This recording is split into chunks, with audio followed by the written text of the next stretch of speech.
Hi guys, you are watching pharmacist Tayyab official YouTube channel and I am pharmacist Tayyab. तो आज हम नई series start करने जा रहे हैं जी। इसका नाम है डायबिटीज मैनेजमेंट सीरीज के अपनी शुगर को समझने से लेके सारी पहचान करवाता हुआ आपको दवाइयाँ प्लस दवाइयों के अलावा जो चीजें जरूरी होती हैं, क्योंकि मेडिसिन तब काम करती हैं जब आप बाकी सारी बातों को फॉलो कर रहे हो, फिर आपकी शुगर कंट्रोल है। तो इस पूरी सीरीज के अंदर हम 15 पार्ट बनाए हैं। आज पहला पार्ट देखने जा रहे हैं। फार्मासिस्ट भी देख सकते हैं, फिजिशियन भी देख सकते हैं, जो डायबिटिक पे वर्क कर रहे हैं वो भी देख सकते हैं, और एक आम मरीज अगर वो मैट्रिक पास है तो वो इस सीरीज को अच्छे से देख सकता है, या आपके माँ बाप को है तो आप ये सीरीज देखें और अपने माँ बाप की शुगर को कंट्रोल कर सकते। तो आए जी हम स्टार्ट करते हैं। आज की पहले पार्ट के अंदर हम पढ़ेंगे व्हाट इज डायबिटीज की शुगर क्या है, इसकी कौन कौन सी टाइप्स हैं, टाइप 1 टाइप 2, इंसुलिन रेजिस्टेंस क्या होता है, पैनक्रियाज और इंसुलिन का रोल क्या है, अर्ली सिम्टम्स कौन कौन से होते हैं, और रिस्क फैक्टर यानी कि किन किन को ये लोगों को ज्यादा हो सकती है। तो पहले सवाल का जवाब देते हैं कि डायबिटीज क्या होती है। अगर आपको रोज प्यास, भूख और थकान महसूस होती है तो शायद ये डायबिटीज की वार्निंग हो सकती है। रोज प्यास लगना, बार बार वॉशरूम जाना या अनयूजुअल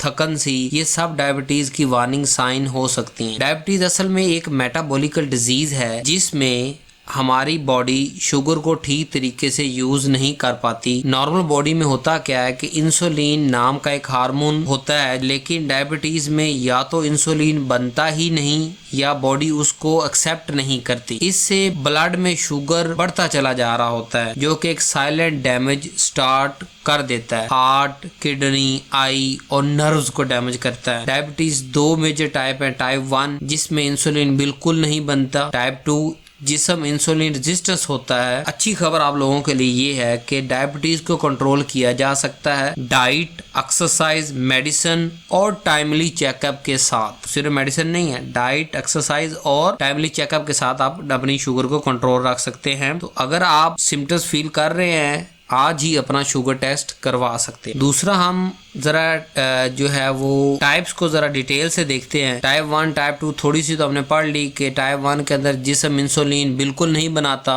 और टाइप 2 के अंदर जिस्म इंसुलिन रेजिस्टेंस होता है, भी बनाता है लेकिन उसको इस्तेमाल नहीं करता। तो अगर आपको शुगर है तो इन दोनों में फर्क समझना बड़ा जरूरी है। टाइप 1 डायबिटीज में बॉडी इंसुलिन बनाता ही नहीं, या ये ज्यादातर बच्चों और यंग अडल्ट में होता है। टाइप 1 ज्यादातर बच्चों और अडल्ट में होता है। पेशेंट को रोज इंसुलिन लगाना पड़ता है, वरना शुगर कंट्रोल पॉसिबल नहीं होता टाइप 1 का। टाइप 2 इससे बिल्कुल मुख्तलिफ होता है।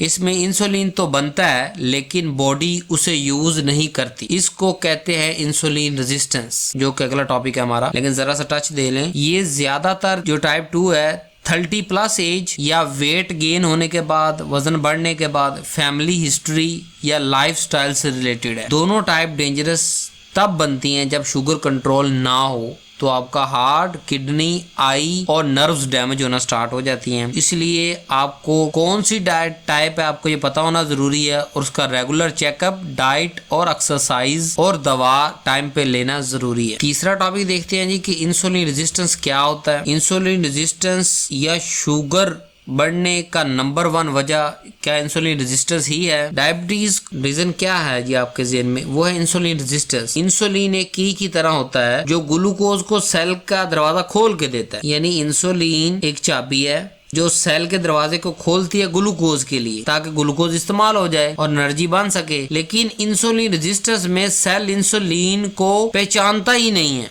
यानी इंसुलिन तो मौजूद होता है, पूरी बॉडी उसको एक्सेप्ट ही नहीं करती। इस वजह से ग्लूकोज सेल के अंदर नहीं जा पाता, और जब ग्लूकोज सेल के अंदर नहीं जा पाएगा तो ब्लड के अंदर जो शुगर का लेवल है वो बढ़ना स्टार्ट हो जाएगा, और बॉडी फिर ज्यादा इंसुलिन बनाती है, लेकिन फिर भी सेल लॉक ही रहता है, क्योंकि इंसुलिन सेल जो है इंसुलिन को पहचान ही नहीं रहे। इंसुलिन है पर उसकी पहचान नहीं हो रही, इसको कहते हैं इंसुलिन रेजिस्टेंस। तो उसकी कॉमन वजूहत इंसुलिन रेजिस्टेंस क्या है जी। नंबर 1 हाई वेट, या बेली फैट, क्या आपका पेट बहुत ज्यादा फूला हुआ है फैट की वजह से, लेक ऑफ एक्सरसाइज, आप एक्सरसाइज नहीं करते, unhealthy diet, stress, poor sleep, family history. लेकिन इसमें एक अच्छी खबर ये है कि इंसुलिन रेजिस्टेंस ठीक हो सकता है। कैसे? अगर वो वेट इंक्रीज होने की वजह से तो आप वेट को कंट्रोल कर ले, अगर वॉक ना करने की वजह से आप वॉक करना शुरू कर दें, अनहेल्दी डाइट खा रहे हैं तो हेल्दी डाइट खाना शुरू कर दें और अपनी मेडिसिन टाइमली लें। सो आज ही आप अपना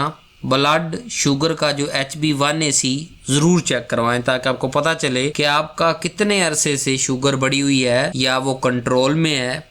अगर नहीं है तो इसमें से कोई परेशानी है तो उसको आप दूर करें। चौथा सवाल देखते हैं जी, पेनक्रियाज और इंसुलिन का चोली दामन का साथ है या नहीं है, या होना चाहिए या नहीं होना चाहिए, या इनमें से डायबिटीज का जो मेन हीरो कौन है, यानी हमें पेनक्रियाज शुगर करवाता है या इंसुलिन शुगर करवाती है। पेनक्रियाज हमारे पेट के नीचे एक छोटा सा ऑर्गन है, लेकिन बॉडी का ग्लूकोज कंट्रोल इस पर डिपेंड करता है। इस पेनक्रियाज के अंदर बीटा सेल इंसुलिन बनाता है, यही हार्मोन शुगर को ब्लड से सेल के अंदर पुश करता है। यानी पेनक्रियाज एक ऑर्गन है जो हमारी बॉडी का ग्लूकोज कंट्रोल करता है और इसी पेनक्रियाज के अंदर बीटा सेल होते हैं जहां से इंसुलिन निकलता है और वो इंसुलिन क्या है, की है जो सेल को ओपन करती है ताकि ग्लूकोज अंदर चला जाए और ग्लूकोज इस्तेमाल हो जाए। जब पेनक्रियाज इंसुलिन कम बनाएगा शुगर बढ़ता चला जाएगा। ये टाइप 1 डायबिटीज की मेन वजह है कि हमारे अंदर पेनक्रियाज की खराबी आती है कि वो इंसुलिन नहीं बनाता, तो वो टाइप 1 है। जबकि इंसुलिन नॉर्मल बन रहा हो लेकिन सेल उसे यूज या एक्सेप्ट ना कर रहे हो, इसे हम कहते हैं इंसुलिन रेजिस्टेंस और इसे टाइप 2 की मेन वजह है। अगर पेनक्रियाज ओवरवर्क हो जाए, बीटा सेल थक जाते हैं, यानी कि मतलब मैंने आपको इंसुलिन रेजिस्टेंस एक बात ये भी तो पढ़ाई ना कि इंसुलिन जब सेंसिटिव नहीं रहता तो बीटा सेल और ज्यादा बनाते हैं और ज्यादा ओवरवर्क करते हैं। जब वो ओवरवर्क करते हैं तो एक वक्त ऐसा आता है कि बीटा सेल थक जाते हैं, फिर वो इंसुलिन की प्रोडक्शन नॉर्मल से भी कम कर देते हैं। इसलिए पेनक्रियाज और इंसुलिन दोनों को प्रोटेक्ट करना जरूरी है through healthy diet, daily walk और टाइमली चेकअप। तो दोनों का चोली दामन का साथ। अगर पेनक्रियाज नहीं होगा तो इंसुलिन नहीं बनेगी, या इंसुलिन अगर ज्यादा बन जाएगी तब भी काम खराब है, कम बनेगी तब भी खराब है, जब वो सेंसिटिव नहीं रहेगी तब भी काम खराब। ना बनना टाइप 1 रेजिस्टेंस इंसुलिन की, आ जाना टाइप 2। लेकिन टाइप 2 में भी वेव आ रही है, एक हाथ तक बॉडी दोबारा और ज्यादा बनाती जाएगी, एक वक्त आएगा टाइप 2 के अंदर भी कि वो कम बीटा सेल थक जाएंगे और वो बनाना कम कर देंगे। लेकिन अब इसको किस तरह से डायबिटीज को रिवर्स कर सकते हैं? अपनी वॉक, अपना पेट कम करके, अपनी मेडिसिन डेली यूज करके, अपना हफ्ते के अंदर शुगर का लेवल चेक करके। अगर तबीयत खराब, कम से कम आप जब तबीयत खराब हो तब तो शुगर का लेवल चेक करें ना कि मुझे क्यों मतली आ रही है, मुझे पेट भरा हुआ क्यों लग रहा है, मुझे भूख क्यों नहीं लग रही, कहीं मेरी शुगर तो बढ़ी हुई नहीं है। अगर आपको डायबिटीज है कम से कम तब तो आप कर सकते हैं ना। पांचवा हमारा आज का क्वेश्चन था कि जो पहली अलामतें होती हैं, अर्ली सिम्टम्स, वो कौन सी हैं? वो 5 मेन अलामतें हैं जी। पहली अलामत है पोलीयूरिया, यानी बार बार वॉशरूम जाना। क्यों जाते हैं जी? ब्लड में जब शुगर ज्यादा होती है तो बॉडी अपनी एक्स्ट्रा शुगर पेशाब यानी यूरिन के थ्रू ही निकालती है कि बार बार आप उठ के जा रहे हैं, मतलब आपकी शुगर, अगर आप शुगर के मरीज हैं तो आपकी शुगर बढ़ी हुई है। दूसरी अलामत पॉलीडिप्सिया, जरूरत से ज्यादा प्यास का लगना। बॉडी पानी लॉस करती है बार बार पेशाब करके इंसुलिन निकालने के चक्कर में, इसलिए आपको बार बार प्यास लगती है और बार बार आप पानी पीते हैं। स्टेप 3 पॉलीफेगिया, बहुत ज्यादा भूख लगना, ग्लूकोज सेल तक नहीं पहुंचते शुगर के अंदर तो बॉडी को लगता है कि एनर्जी कम है, इसलिए वो बार बार भूख लगा देती है। हालांकि शुगर तो मौजूद है वहां पे, ग्लूकोज तो मौजूद है वहां पे, बाज़ दफा इंसुलिन नहीं है, अगर है तो सेंसिटिव नहीं है, रेजिस्टेंस हो चुकी है तो हमें बार बार भूख लगती है। चौथी सिम्टम फटीग, हमेशा थके थके रहना। जब वो ग्लूकोज सेल इस्तेमाल ही नहीं कर रहा तो सेल को एनर्जी मिल रही है, पूरी बॉडी के सेल को एनर्जी नहीं मिल रही तो हम थके थके रहेंगे। छठवीं अलामत है अनएक्सप्लेन्ड वेट चेंज, कि हमारा पूछे दसे बगैर ही वजन जो है वो बहुत ज्यादा, शुगर कभी सडन वेट लॉस और कभी वेट गेन का सबब बनती है। यानी कभी कभी हम खा खा इतना मोटे हो जाएंगे कि शुगर कंट्रोल नहीं है इसलिए, और बाज़ दफा जो है वेट, यानी कि हमें भूख नहीं लगेगी जब शुगर ज्यादा रहेगी, ग्लूकोज हमारे ब्लड में ज्यादा रहेगा, हमें भूख नहीं लगेगी, हमारे साथ वेट लॉस करते चले जाए। सो एक मतवाजन के अंदर आपने आना है। तो ये वो अर्ली सिम्टम्स थी। अगर आप इनमें से कोई भी साइन एक्सपीरियंस कर रहे हैं, डायबिटीज का रिस्क आपके अंदर बहुत हाई है, आज ही अपना रैंडम ब्लड शुगर या HB1AC का टेस्ट करवाएं, जल्दी डायग्नोज करें ताकि कंट्रोल करना आसान हो। आज की हमारे लेक्चर का आखिरी जो टॉपिक है वो है जी रिस्क फैक्टर। रिस्क फैक्टर का मतलब कि 10 बंदे हैं, 10 में से कौन से ऐसे 5 या 6 हैं जिनको शुगर होने की चांस ज्यादा है, यानी बानिस्बत नॉर्मल के। अगर उसके अंदर वो चीज पाई जा रही है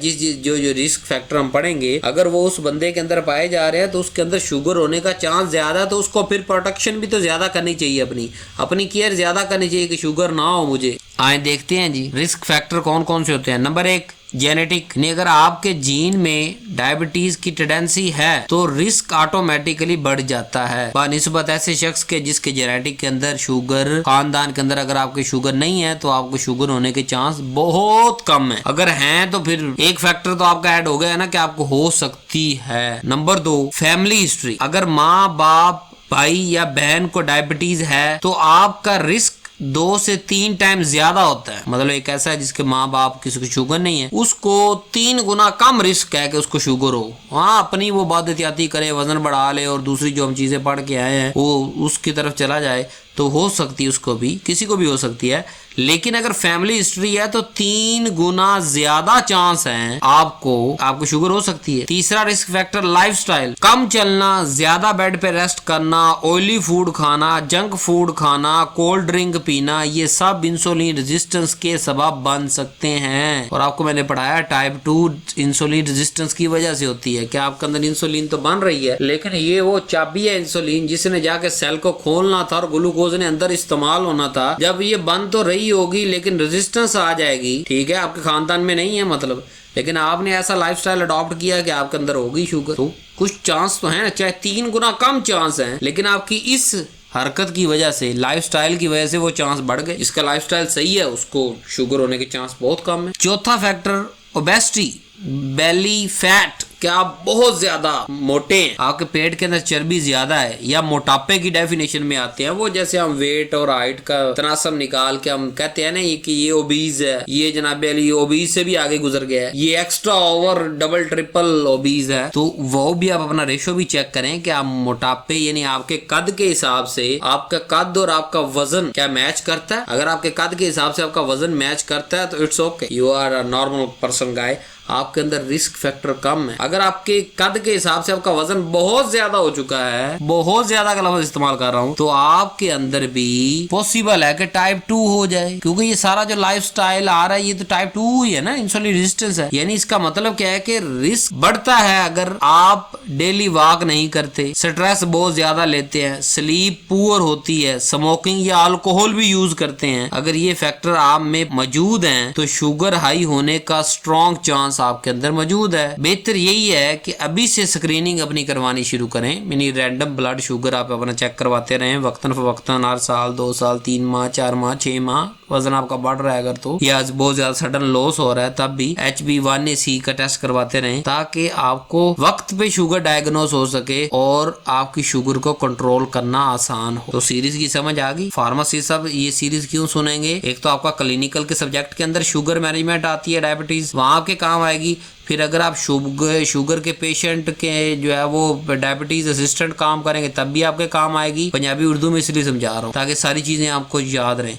और अगर आप मरीज पढ़ा लिखा है तो वो खुद भी इस बीमारी को, जब उस डॉक्टर ने लिख के दे दिया कि उसे शुगर है तो उसको कम से कम, अगर वो विल है रोजी से, उसे परेशानी नहीं है, तो उसको ये सीरीज सुननी चाहिए, देखनी चाहिए कि वो अपनी शुगर के बारे में, बीमारी के बारे में जितनी आगाही ज्यादा होगी उतनी बीमारी से वो बचेगा। यानी एक बंदे को पता है कि, एक बंदे को पता ही नहीं कि मोटापे की वजह से मेरी शुगर आई है तो वो और मोटा होता जाएगा। अगर एक बंदे को पता है मेरे मोटापे की कंट्रोल कर लूंगा, शुगर कंट्रोल हो जाएगी, जहाँ 3 टाइम सिरिंज खबोनी पड़ रही है वहाँ 2 टाइम खबोनी पड़ेगी, वहाँ 1 टाइम खबोनी पड़ेगी, तो वो वॉक भी करेगा, वजन लूज करेगा, सारा कुछ करेगा। So thank you very much. उम्मीद है आप ये पूरी की पूरी 15 वीडियोस की सीरीज को देखेंगे, इंजॉय करेंगे।